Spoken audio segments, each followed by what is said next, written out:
प्रदेश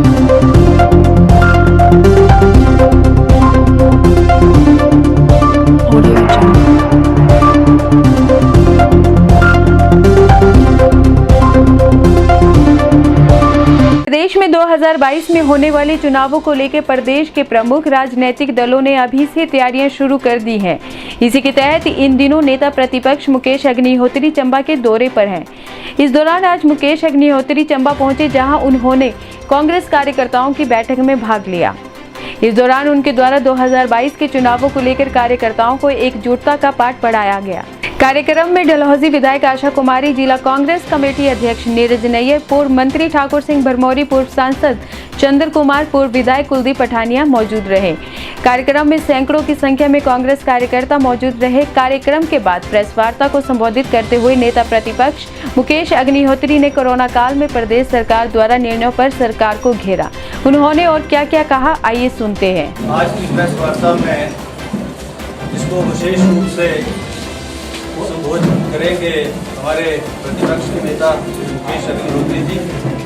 इस प्रेस वार्ता में मौजूद हैं हमारे चंबा के इंचार्ज प्रोफेसर चंद्र कुमार जी, डलहौजी से हमारी विधायक और चंबा की हमारी वरिष्ठ नेता श्रीमती आशा कुमारी जी, और ठाकुर सिंह भरमौरी जी जो मेरे बड़े भाई और भरमौर से पूर्व मंत्री हैं, और हमारे चंबा ब्लॉक की जो इंचार्ज हैं डॉक्टर सविता शर्मा जी, और जिला अध्यक्ष और इस चुनाव क्षेत्र की हमारी आन बान और शान श्री नीरज नैयर जी।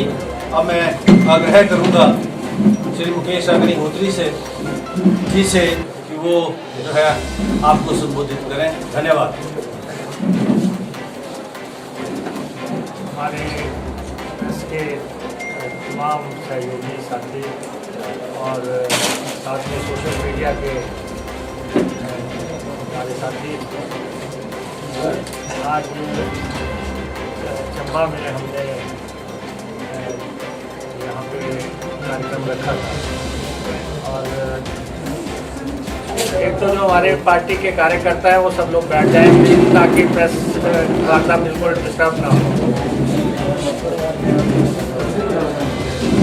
अब पिछले कक्ष में चले जाएं सारे लोग, क्योंकि अब जहाँ भी प्रेस वार्ताएँ हो रही हैं ये रिएक्शन आ रहा है हर जगह से। किसी कार्यकर्ता बीच में आ जाते हैं तो काइंडली हर जगह पे ये सुनिश्चित किया जाए कि प्रेस का जो थोड़ा सा समय है उसको डिस्टर्ब न करें और उनको बैठने के लिए कुर्सियाँ उपलब्ध हो सकें। आज यहाँ पे कार्यक्रम हुआ और मुख्यमंत्री श्री जयराम ठाकुर ने आज ही अखबारों में बयान दिया है कि वो स्वर्णिम हिमाचल रथ यात्रा निकालने जा रहे हैं, और जो कि पूरे हिमाचल में उनका रथ घूमेगा। और वो जो है शायद उन्होंने 51 या 52 कुछ रथ बनाने की बातें भी की हैं। हमारा मुख्यमंत्री जी से सबसे पहले ये हम पूछना चाहते हैं कि ये जो स्वर्णिम यात्रा है, हिमाचल का स्वर्णिम इतिहास है, इसमें तो कोई दो राय नहीं है, लेकिन और हिमाचल जो का निर्माण हुआ, जो हिमाचल बनाया, उसमें कांग्रेस पार्टी का रोल था। डॉक्टर YS परमार ना होते तो ना हिमाचल बनता, और वो 18 साल मुख्यमंत्री रहे। और उसके बाद वीरभद्र सिंह जी 22 साल मुख्यमंत्री रहे। खासतौर पे इन दो बड़े शख्सियतों की बदौलत जो है ये स्वर्णिम हिमाचल की बात हो रही है। लेकिन जयराम यात्रा शुरू करने से पहले ये बताएं कि उनकी पार्टी का इस स्वर्णिम यात्रा में क्या योगदान था, क्या भागीदारी जो है उनकी पार्टी ने हिमाचल के बनाने में की थी या हिमाचल को आगे बढ़ाने में की है। जो आज का हिमाचल है, रथ तो आप सरकारी खर्चे पे हाथ लेंगे, और आपका प्रयास यही है कि सरकारी खर्चे पे जो है यात्रा निकाली जाए, क्योंकि यात्राएं जो है अमूमन पार्टियों के खर्चे पे निकलती हैं। लेकिन ये एक प्रयास हो रहा है कि सरकारी कोष के बदौलत वो जो है चुनावी वर्ष को जो है संसाधनों के पूर्ते जो है चलाने की कोशिश हो रही है, जबकि जो स्वर्णिम इतिहास है हिमाचल का, उसके बारे में तो उन्होंने अभी तक एक भी बात नहीं की है कि हिमाचल कैसे बना। ये लोग तो वो लोग थे जो हिमाचल का विरोध कर रहे थे जब डॉक्टर परमार हिमाचल बनाने की बात कर रहे थे, जब उन्होंने विशाल हिमाचल की कल्पना की। जब 1971 में हिमाचल बना भी, तब भी ये स्टेटहुड मारो झूठ के नारे दे रहे थे। और उसके बाद जो आगे की यात्रा हुई है, जो आज गांव-गांव में स्कूल खुले हैं, कॉलेजेस खुले हैं, पुल बने हैं, सड़कें बनी हैं, जो पूरा जो आज का इंफ्रास्ट्रक्चर हिमाचल का बना है, उसमें कांग्रेस का तो डेफिनेट भूमिका है, लेकिन यात्रा पर शुरू करने वालों की भूमिका जो है उस पर आज भी स्वर्णीय निशान है। तो इसलिए एक तो वो ये बताएं। दूसरा ये है कि अब हिमाचल में भी यात्राओं की संस्कृति कर रहे हैं। अभी जो है आशीर्वाद यात्रा निकल के हटी, और आशीर्वाद यात्रा में चंबा तो इंक्लूड नहीं था, तो जाहिर तौर पे चंबा के आशीर्वाद की शायद ज़रूरत नहीं होगी, तो इसलिए वो यात्रा चंबा या ट्राइबल इलाकों तक तो वहाँ पहुँची नहीं। हालांकि बताते हैं कि 1/2 हिमाचल में यात्रा हुई है, लेकिन इस इलाके को पूरी तरह छोड़ दिया गया। तो जो पहले यात्रा निकली, आशीर्वाद यात्रा, और जो अब निकालने जा रहे हैं स्वर्णिम यात्रा, इन दोनों यात्राओं में अंतर क्या है? मुख्यमंत्री ये भी ज़रा स्पष्ट करें कि जो पहले आशीर्वाद यात्रा निकली, आशीर्वाद तो अमूमन होता है सरकार बनाने के लिए। जब लोग चलते हैं तो जनता का आशीर्वाद मांगते हैं, या MLA बनने के लिए निकलेंगे तब आशीर्वाद मांगेंगे कि हमें आशीर्वाद दो। ये जो सांसद आशीर्वाद मांगे गए हैं, ये किस बात का लिए मांगा गया है? क्या प्रदेश में बदलाव के लिए मांगा गया है? और वो तरीके से बताया तो जाए हिमाचल प्रदेश में कि वो यात्रा जो आशीर्वाद की थी, वो उस यात्रा को जो है प्रदेश सरकार किस तरह से ले रही है। और वो उस यात्रा के बाद जो है हमारे जो केंद्रीय मंत्री हैं, उन्होंने आरोप लगाए हैं। जो आरोप लगाए हैं, उन्होंने ये कहा कि जो हवाई पट्टियाँ बन गई हैं, उसमें हिमाचल प्रदेश ने अपना शेयर नहीं दिया। उन्होंने ये कहा जो रेल लाइनें बननी हैं, उसमें हिमाचल प्रदेश सरकार शेयर नहीं दे रही। उसके बाद उन्होंने कहा जो सड़कें बननी हैं, उसमें अपना शेयर नहीं दिया। या जो भूमि अधिग्रहण होनी है प्रोजेक्ट्स के लिए, उस पर जो पैसा लगना है वो हिमाचल प्रदेश सरकार ने नहीं दिया।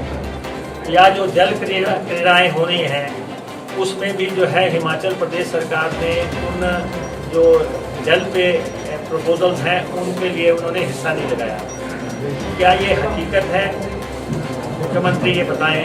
हिमाचल प्रदेश की जनता को जानने का अधिकार है कि जो केंद्रीय मंत्री आरोप लगा के गए हैं जल, थल और वायु में जो है जो प्रोजेक्ट्स को लेके, कि क्या ये हकीकत है कि आपने किसी भी प्रोजेक्ट को पैसा नहीं दिया?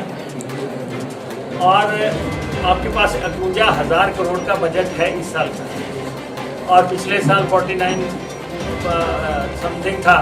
इतने बड़े बजट के बावजूद अगर आपने किसी भी प्रोजेक्ट में मैचिंग ग्रांट नहीं दी, जो केंद्रीय मंत्री कह के गए हैं, तो आप इसको कैसे एक्सप्लेन करते हैं जो आरोप लगे? क्योंकि ये आशीर्वाद यात्रा के दौरान जो उनकी प्रेस कॉन्फ्रेंसेज आई, उसमें उन्होंने ये बातें कही। और इसलिए, और दूसरा, जो हिंदुस्तान को बेचने की योजना शुरू हुई है, वैसे तो भाजपा की सरकार गाहे बगाहे जो है प्रोजेक्ट्स को बेचती रही है, लेकिन इस समय जो है जो प्रेस कॉन्फ्रेंस करके केंद्रीय मंत्री सेंट्रल फाइनेंस मिनिस्टर ने साफ तौर पे कहा कि 6 लाख करोड़ रुपए के प्रोजेक्ट्स को या तो उनकी संपत्तियां बेची जाएगी या उनमें भारत सरकार का हिस्सा बेचा जाएगा। और उन्होंने 6 लाख करोड़ रुपया स्पष्ट कर दिया है, जिसमें सड़कें बेची जानी हैं, जिसमें रेल पट्टियाँ और रेल का इंफ्रास्ट्रक्चर बेचने की बात है, जिसमें हवाई पट्टियाँ और दूसरी बेचने की बात है। तो ये जो बेचने की है, आपको हैरत होगी कि इसी प्रोजेक्ट में कालका शिमला रेल लाइन बेची जा रही है, जो कि एक हेरिटेज प्रोजेक्ट है और जो इस प्रोजेक्ट को अंग्रेज बना गए। शायद शिमला तक ये पहुंचता भी नहीं कभी रेल, और अभी तक भी कल्पना ना कर रहे होते जिस ढंग से काम चल रहा है। लेकिन उसका भी डिसइन्वेस्टमेंट जो है उस का प्रपोजल आया है। और सेकेंडली जो सड़कें बेची जा रही हैं, नॉर्थ इंडिया में 29 सड़कें हैं। क्या हिमाचल प्रदेश सरकार स्पष्ट करेगी कि डिसइन्वेस्टमेंट में वो हिमाचल प्रदेश का कोई असेट नहीं बिकने देगी? जो जितने बड़े प्रोजेक्ट्स की बात आ रही है, जिस बड़े पैमाने पे बेचने की बात आ रही है, क्या हिमाचल प्रदेश सरकार केंद्र के साथ संघर्ष करेगी? क्योंकि आपको मालूम है कि पिछले दिनों सतलुज जल विद्युत निगम भी जो है केंद्र अपने नियंत्रण में लेना चाह रहा था, क्योंकि 7,000 करोड़ रुपए की मुनाफे का संस्थान है। ये हिमाचल प्रदेश का इम्पोर्टेंट इकाई थी, लेकिन उस पर विरोध हुआ, हमने विधानसभा में मसला उठाया, उसके बाद मसला रुक गया। और उससे पहले हिमाचल प्रदेश के जितने भी हेरिटेज होटल थे उनको बेचने की प्लान बना दी गई, हिमाचल को बेच रहे थे। और उस समय हमने विधानसभा में मसला उठाया, जो उसकी दरें तय की गई थी, कई होटल 200 करोड़ के, 250 करोड़ रुपए के, और वो उसका सारा जो है खाका तैयार हो गया था। उसके बाद हमने विधानसभा में जब सवाल किया, मुख्यमंत्री ने जो है उस समय एक इंक्वायरी कमेटी जो है गठित कर दी, और मुख्यमंत्री जी ने खुद तो ये कह दिया कि मुझे पता ही नहीं है कि ये कौन बेच रहा था। पहले तो टूरिज्म मंत्री वो खुद थे, तो ऐसा हो नहीं सकता कि उनको पता ना हो, लेकिन चलो उनकी बात मान लेते हैं। और उस समय आपने जो तत्कालीन पर्यटन सचिव सेक्रेटरी थे, प्रिंसिपल सेक्रेटरी या एडिशनल चीफ सेक्रेटरी पर्यटन थे, उनको आपने हटा दिया, उससे पोस्ट से हटा दिया। अब वो चीफ सेक्रेटरी बन गए हैं। अब सरकार स्पष्ट करे कि उनके चीफ सेक्रेटरी बनने के बाद क्या हिमाचल के होटलों को बेचने की नए सिरे से कवायद की जा रही है? और अगर ऐसा है और हिमाचल प्रदेश के प्रोजेक्ट, हिमाचल प्रदेश के होटल, हिमाचल प्रदेश की संपदाएं, हिमाचल प्रदेश की ज़मीनें अगर बेचने के लिए इन्होंने कोशिश की, इन्होंने पहले भी जो है, जब इनकी पहले सरकार थी तब ये प्राइवेट यूनिवर्सिटियों के बहाने एक बहुत बड़ा भूमि का चंक इन्होंने जो है पूरे प्रदेश में बेचा, तब भाजपा की सरकार थी। और अब भी मंडी में एक स्कूल है, उस स्कूल का जो है ग्राउंड जो है वो प्राइवेट इन्वेस्टर को दे दिया है। तो इसका मतलब ये है कि इनको जो भी खाली जगह नज़र आती है, हालांकि वो स्कूल का ग्राउंड था, बच्चों के लिए स्कूल ज़रूरी है या कि वहाँ पे मॉल ज़रूरी है, लेकिन इन्होंने वहाँ पे जो है अपनी कवायद शुरू कर दी। तो सरकार के मंसूबे हिमाचल प्रदेश को बेचने के हैं, इसका हम पूरी तरह विरोध करेंगे। दूसरा, मुख्यमंत्री जो है महंगाई पे अपना स्टैंड स्पष्ट करें। जो जिस तरीके से पेट्रोल, डीजल और गैस के रेट्स बढ़ रहे हैं, खासतौर पे गैस अब 1000 हो गई। आप रोज़ ही अपनी स्कीमों का रोना रोते हैं कि हमने ये योजना चला दी, वहाँ योजना चला दी, लेकिन जब सिलेंडर 1000 पार कर जा रहा है तो अब, और गैस जो है, पेट्रोल जो है 100 रुपये पार कर गए हैं, तो सरकार इस पर भी स्पष्ट करे। और क्या सरकार हिमाचल प्रदेश में पेट्रोल डीजल की कीमतें नीचे लाने के लिए क्या वैट में कमी करेगी? जो हिमाचल प्रदेश सरकार ने खुद टैक्स लगाए हैं, क्या उनमें कमी लाके कुछ और राज्यों ने जो है पेट्रोल सस्ता करने के लिए कोशिश की है और 8-8, 10-10 रुपया पेट्रोल को नीचे लाए हैं, डीजल को नीचे लाए हैं? क्या हिमाचल प्रदेश सरकार इनको नीचा करने का कोई उनका प्रोग्राम है कि नहीं? दूसरा, जो राशन की स्कीम है, खासतौर पे ये जो सरसों का तेल है, सरसों का तेल डिपू में जो है 160 रुपये, 155 रुपये हो गया, और बाज़ार में तो 225 रुपये का रेट हो गया।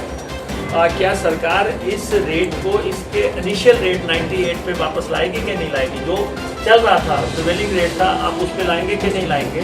और दूसरा, दालों का जो कंट्रोल रेट था, जो हिमाचल प्रदेश की जनता को जिस रेट पे दालें मिल रही थी, क्या आप उनको वापस वहीं पे पहुंचाएंगे कि नहीं? आपने सब्सिडी तो बड़े सेक्टर्स की काट दी है, बहुत से लोगों को उससे हटा दिया कि आपको जो है सस्ती दालें नहीं मिलेंगी, सस्ता तेल नहीं मिलेगा, सस्ती और चीज़ें नहीं मिलेंगी। तो इसलिए, और ख़ास तौर पे दो चीज़ें जो हिमाचल प्रदेश में बनती हैं, ठीक है, लेकिन उसमें एक तो है सीमेंट की बोरी जो है 450 रुपये हो गई, और सीमेंट हम बना रहे हैं, और ये हमेशा से विवाद का विषय रहा। लेकिन एक राज्य में 150 रुपया इंक्रीज हो जाए, वो बहुत हायर साइड पे है, बहुत हायर साइड पे 150 रुपया का इंक्रीज सीमेंट की बोरी का। और दूसरा, बिजली हम बनाते हैं, बिजली के प्रोजेक्ट्स हमारे हैं, लेकिन जिनको हम सप्लाई कर रहे हैं उनको बिजली सस्ती मिल रही है। जिन राज्यों को हम बिजली बेच रहे हैं वो जो है सस्ती बेच रहे हैं, जबकि हम हिमाचलियों को बिजली महंगी बेच रहे हैं। क्या सरकार हिमाचल प्रदेश के लोगों को उसी दर पे बिजली देगी जो बाहर बेच रही है? तो इसलिए ये जो ज्वलंत मसले हैं, इसकी और हम सरकार का ध्यान आकर्षित करना चाहते हैं। और दूसरा, नौकरियों में भर्ती पे बहुत बड़े पैमाने पे बंगलिंग हो रही है, और ये एक बहुत बड़ा स्कैम हो जाएगा, एक बहुत बड़ा घोटाला ये हो जाएगा, क्योंकि अब जो है इस राज्य में ईमानदारी की आप उम्मीद ही नहीं कर सकते कि ना तो कोई भर्ती पब्लिक सर्विस कमीशन से हो रही है, ना कोई सबऑर्डिनेट सिलेक्शन बोर्ड से हो रही है, और ना ही कोई ठीक तरीके से भर्ती प्रक्रिया के मुताबिक हो रही है। भाजपा के चहेतों को और भाजपा के कार्यकर्ताओं को चोर दरवाजे से नौकरियां देने का जो है इन्होंने काम शुरू कर दिया है। उसमें कोई रोस्टर नहीं लगता, उसमें ना तो एससी को न्याय होगा, ना ओबीसी को न्याय होगा, ना ही एसटी को न्याय होगा। जब रोस्टर नहीं लगेगा तो, और इतने बड़े पैमाने पे जो भर्तियां हो रही हैं, इसका हम विरोध करते हैं कि आप जो है भर्ती को मेरिट से आप खिलवाड़ नहीं कर सकते। आप जो है लोगों के पास, लोग डिग्रियां लेके बैठे हुए हैं, बहुत से लोग इसमें उनकी नौकरियां छूट गई हैं। ये बैकडोर भर्तियां करना और ये चोर दरवाजे से जो भर्तियां हैं, ये बहुत बड़ा मसला सामने आ रहा है, और इससे युवाओं में भी गहरा रोष है। तो ये सारे मसले जो हैं हम आपके ध्यान में लाना चाहते थे कि, और ख़ास तौर पे जो 69 नेशनल हाईवे इन्होंने कहे थे, अब आखिरी ईयर में आपकी सरकार प्रवेश कर रही है, 65,000 करोड़ रुपए के नेशनल हाईवे आपने बढ़ाने की बात की थी, उसका अब क्या स्थिति है? क्या आप उन सड़कों को बढ़ाएंगे? जो सड़कें जो है 4 लेन बढ़ाने की आपने बात की थी, उसके बारे में आपका क्या स्टैंड है? जो आपने कहा था, सड़क जब भी कोई प्रोजेक्ट अधिग्रहण होगा, कोई ज़मीनें अधिग्रहण होगी, आपने फैक्टर 2 लगाने की बात कही थी, यानी कि 4 गुना पैसा किसान को मिलेगा। जो अब सड़कों में अधिग्रहण करने का कोई आपका प्रोजेक्ट है जहाँ पे आप फैक्टर 2 लगा के लोगों को कंपनसेशन दिलाएंगे, और आप अपने चुनावी घोषणा पत्र पे अमल नहीं कर रहे हैं। आप अपने चुनावी घोषणा पत्र पे अमल कब करेंगे? अब तो, और उसको पूरा कब आप साबित करेंगे कि आपने जो वायदे किए थे हिमाचल प्रदेश की जनता से, उनको आप पूरा करें। और ख़ासतौर पे कोरोना काल में ये सरकार पूरी तरह फेल हो गई है, और 3500 लोग, तो ये खुद कहते हैं कि 3500 लोग मारे गए, लेकिन जो जन्म और मृत्यु का प्रमाण पत्र जहाँ से जो एजेंसी जारी करती है, उसके मुताबिक हिमाचल प्रदेश में 6500 मौतें हुई हैं, मतलब कि डबल मौतें हुई हैं। लेकिन अगर इनका भी हम आंकड़ा मान लें कि 3500 हुई हैं, उनको इन्होंने कोई मुआवजा नहीं दिया। और कोरोना काल में स्कूल के बच्चों की फीस कोई इन्होंने माफ़ नहीं की, किसी टैक्सी ड्राइवर की मदद नहीं की, किसी बस ड्राइवर की मदद नहीं की, किसी भी सेक्टर को आपने मदद करने की कोशिश नहीं की। तो ये सारे मसले जो हैं हम जनता के दरबार में भी उठा रहे हैं। और दूसरा, ये शासन जो है अब माफिया के लिए जाना जाएगा। अब सरकार से आप विकास की कोई उम्मीद नहीं कर सकते, कल्याण की कोई उम्मीद नहीं कर सकते। इसमें हर सेक्टर में माफिया जो है लूट पे आ गया है, जिसको कहते हैं राम नाम की लूट है, लूट सके तो लूट। अब तो मतलब कि एड़ियों के बाहर हो गए हैं इनके कार्यकर्ता, उनको लगता है कि आखिरी साल आ गया, अब इसके बाद पता नहीं क्या होगा। तो इसलिए लूट जो हो रही है, चाहे खनन माफिया है, चाहे, और खनन माफिया ने तो हर जिले में आतंक मचाया हुआ है, और चंबा जिला में भी जिन लोगों ने चुनाव लड़े हैं वो लोग जो है पूरी खड्डों पे काबिज हो गए हैं और अनियंत्रित हो गए हैं और इन लोगों को सरकार का फुल पैट्रोनेज मिला हुआ है और ये सरकार को रेवेन्यू नहीं मिल रहा है। लीज और लूट में फ़र्क होता है। लीज वो होती है जिसमें सरकार को रेवेन्यू मिलता है और वो एक डिसिप्लिन्ड एरिया में किया जाने वाला काम है। लूट वो होती है जब आप सारे में ही कब्जा कर जाओ कि हमारी सरकार है, हमें कोई पूछ नहीं सकता। तो इसलिए ये खनन का कार्यों ने जिस ढंग से आतंक मचाया हुआ है चंबा जिला में, और दूसरा उसके बाद सरकार के संरक्षण में है ये निश्चित तौर पे। दूसरा वन माफिया ने लूट मचाई हुई है, कोई पेड़ नहीं छोड़ रहे हैं। उसके बाद शराब माफिया जो है वो तो क्लियर कट नेक्सेस है, सरकार के साथ नेक्सेस है। क्योंकि अगर बोतल सेल घर पे मिलने लग पड़े, अगर पैक सेल जो है मोहल्ले में मिलने लग पड़े, अगर इतनी आसानी से अवेलेबिलिटी हो रही है तो बिना सरकार के और प्रशासन की मिलीभगत के बगैर ये हो नहीं सकता। और ठेकेदार माफिया वो खड़ा हो गया है, किसी आम आदमी को ना ठेका लेने दिया जा रहा है, कायदे कानून से काम नहीं करने दिया जा रहा है। ट्रांसफर माफिया और खड़े हैं। तो हर तरह के माफिया जो है इस समय सक्रिय हो गए हैं और सरकार का इन पे कोई नियंत्रण नहीं है। रादर सरकार की पैट्रोनेज में ये बरप रहे हैं। तो वो मसला भी सारा यहाँ पे सामने आया। और बाकी तो आज का जो हमारा कार्यक्रम था वो यहाँ पे कार्यकर्ताओं का मिलन समारोह था और वो रैली में कन्वर्ट हो गया। काफ़ी संख्या में लोग आए हैं, काफ़ी संख्या में ज्वाइन हुए हैं। तो मेरा तो जो आपसे बात थी वो प्रदेश के मसलों पे थी। विधायक दल के नेता के तौर पे पार्टी को लेके कोई आपने सवाल पूछना है तो हमारे यहाँ के इंचार्ज जो हैं चंद्र कुमार जी हैं, आप इनसे कर सकते हैं। हमारे चीफ स्पोक्स पर्सन बैठे हैं सुदीप जी। मुझे बस इतना ही कहना है। आपका बहुत बहुत सर, रैलियाँ हो रही है, बैठक हो रही है, मणिकेश यात्रा को लेकर प्रतिबंध लगा दिया सरकार ने। तो आप जो नहीं नेता प्रतिपक्ष है तो आप क्यों नहीं करते कि मणिकेश यात्रा की रोकने मसला है? देखिए हिंदुस्तान जो है धार्मिकता का देश है और ये भाजपा के लोग भी इस बात को प्रोपोगेट करते रहते हैं। लेकिन कोरोना काल में जिस ढंग से इन्होंने मंदिरों के साथ डील किया वो बहुत ही दुर्भाग्यपूर्ण है और उसकी सजा इनको मिलनी है।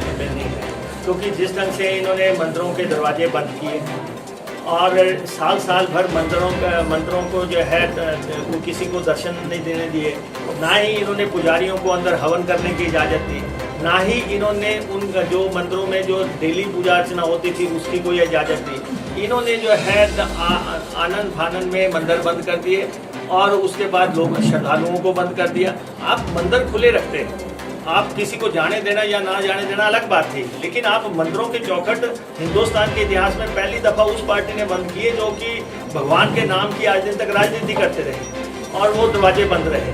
और अब भी जो है जब मौका मिलता है ये मंदिरों के कभी हवन बंद कर देते। हवन में भी हवन को बंद करने का क्या मसला है? आप अंदर पुजारी जो मर्जी करते रहें। आप हम भी अपने घर में पूजा अर्चना करते हैं। आप जो है जो हमारे स्थापित मंदिर हैं यहाँ पे, हमारे मंदिर जो हैं जैसे ज्वालामुखी हुआ, चिंतपूर्णी हुआ, नैना देवी हुआ, बाबा बालकनाथ हुआ और उसके बाद शिमला के मंदिर हैं, चंबा के यहाँ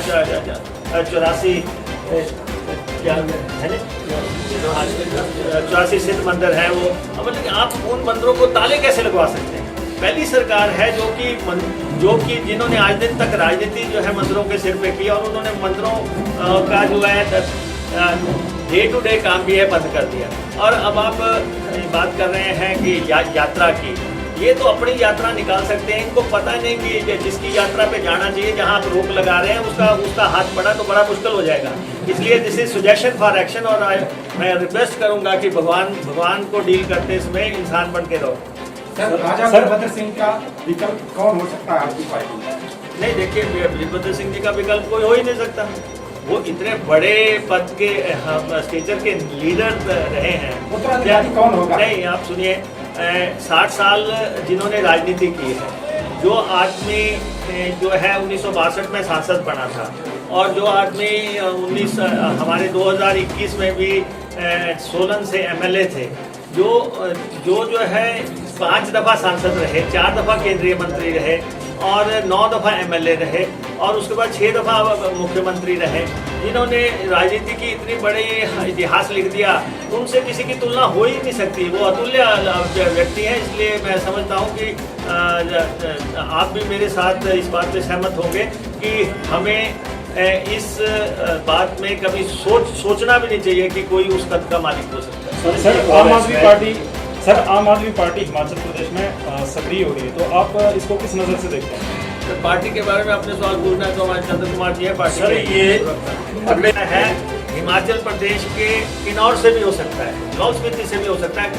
जो आदमी हिमाचल प्रदेश विधानसभा में चुन के आता है वो जो है किसी भी पोस्ट का अधिकारी है, इसलिए किसी भी जिले से हो सकता है। हम उन विवादों में नहीं पड़ना चाहते कि आप तुलनात्मक दृष्टि से कहें कि जी यहाँ से हो सकता है, वहाँ से हो सकता है। कांग्रेस पार्टी ना तो क्षेत्रवाद में विश्वास करती है, ना ही हम जो है किसी धर्म विशेष में इस ढंग से विश्वास करते हैं। वीरभद्र सिंह जी हमेशा कहा करते थे कि मैंने क्षेत्रवाद की दीवारों को तोड़ा है। वीरभद्र सिंह जी की मान्यता शिमला में जितनी थी उतनी ही चंबा में थी, उतनी ही कांगड़ा में थी। वीरभद्र सिंह जी ने हमेशा ये कहा कि वो जो है जात के साथ अपने आप को जोड़ना ठीक नहीं समझते थे। वो कहते थे कि मैं हिमाचलियों का नेता हूँ। इसलिए कांग्रेस पार्टी जो है एक संतुलित पार्टी है और क्षेत्र विशेष पर आधारित हम बात नहीं करते। हम समूचे हिमाचल को इकट्ठा समझते हैं और बाकी नेतृत्व का जहाँ तक मसला है, पार्टी पावर में आएगी तो जो है नेतृत्व का फैसला हाईकमान करेगा। हमें कांग्रेस विधायक दल के नेता के तौर पे जो जिम्मेवारी मिली है हिमाचल को पुनर्स्थापित करने के लिए, मैं अपने सारे सहयोगियों जो भी यहाँ पे अभी भी उपस्थित है या जो सहयोग दे रहे हैं उनका मैं बहुत आभारी हूँ। किन मुद्दों को लेकर अगला चुनाव लड़ा जाएगा? कांग्रेस किन मुद्दों को लेकर अगला चुनाव लड़ेगी हिमाचल के जनहित के? नहीं, देखो जयराम सरकार ने जो है हर दिन मुद्दा दिया है और उनको पहले लिपिबद्ध किया जाएगा, कलमबद्ध किया जाएगा कि इतने मुद्दे हैं कि इनमें से किनको जो आगे चलाना है। और ये सरकार पूरी तरह विफल सरकार है, माफिया की सरकार है और इसलिए मुद्दों की तो आप सोच ही छोड़ दो। अभी आप देख रहे हैं कि अभी आप देख लो महंगाई, बेरोजगारी वगैरह के मसले तो सामने ही हैं, लेकिन आपकी नज़र में ये होंगे कि ये जनरल मुद्दे हैं और क्या मुद्दे होंगे। तो इसलिए अब आप इंतज़ार कीजिए, अगला साल जरा प्रवेश होने दीजिए। आप देखिए कि आप देखेंगे कि हालात क्या बनते हैं यहाँ पे। सर, उपचुनावों को लेकर कांग्रेस कितना तैयार है? लोकसभा या विधानसभा के कुछ सीटों में चुनाव है, उसको लेकर कांग्रेस कितना तैयार है? देखिए, जो चुनाव में देरी हो रही है, चुनाव नहीं करवाए जा रहे हैं, उसके पीछे भाजपा का खौफ है। चाहे वो राष्ट्रव्यापी खौफ हो, चाहे वो प्रदेश व्यापी खौफ हो। तो इसलिए अभी चुनावों की कोई घोषणा ही नहीं हुई है। तो अभी हम क्या कह सकते हैं, जब सरकार कोई अनाउंसमेंट करेगी उसके बाद करेंगे। लेकिन अब जैसे ही अब इनकी यात्राएं खत्म हुई हैं, उसके बाद ये अब कह रहे हैं कि कोरोना का खतरा शुरू हो गया, बंदिशें लगानी शुरू कर दी। वो सीधा ये है कि सरकार जो है असेस कर रही है कि हमें चुनाव में जाना चाहिए कि नहीं जाना चाहिए। तो जब भी ये फैसला करेंगे कांग्रेस पार्टी उस हिसाब से अपने सर, हर समाज ने एक बार फिर हुंकार मारी है कि मैं अपने सदन में वापस आकर चुनाव लड़ना। क्या नीरज नहीं है 2022 के कैंडिडेट्स होंगे कि हर समाज?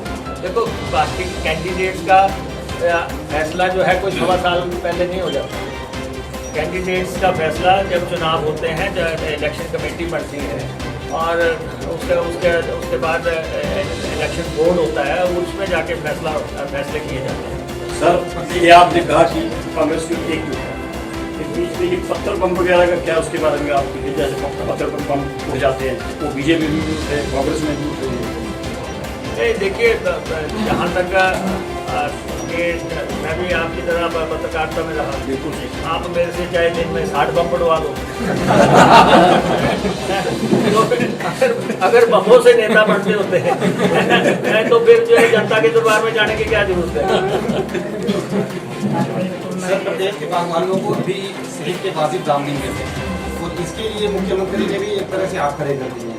अब विपक्ष के होने के नाते सर कांग्रेस बागवानों के साथ खड़ी होगी या क्या कहते हैं? नहीं, देखिए ऐसा है, इस देश में 2 लोग राज कर रहे हैं और 2 बेचने वाले हैं, 2 खरीदने वाले हैं। अब जब खरीदने वालों की नाम आ जाएगी, मुख्यमंत्री जी में कहाँ हिम्मत है कि वो ना बेचने वालों और क्या खरीदने वालों के बारे में कुछ बोल सकें। इसलिए हम खड़े हैं बागवानों के लिए, उनके हितों की हम रक्षा करें।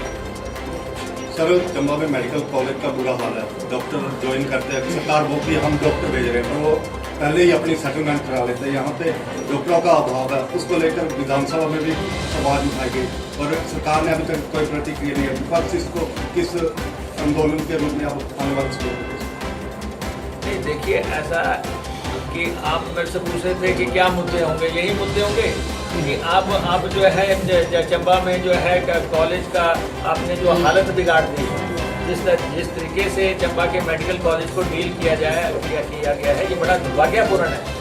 आज जब इलेक्शन आते हैं 2 मुद्दे होते हैं कि हम चंबा के मेडिकल कॉलेज को ठीक कर देंगे, चंबा में सीमेंट का कारखाना लगा देंगे, या चुनाव चले जाएंगे तो दोनों मुद्दे जो है डाई डाउन हो जाएंगे। तो इसलिए जो है चंबा के मेडिकल कॉलेज को सरकार की बहुत तवज्जो की ज़रूरत है और ये कांग्रेस शासन में ही हो पाएगा।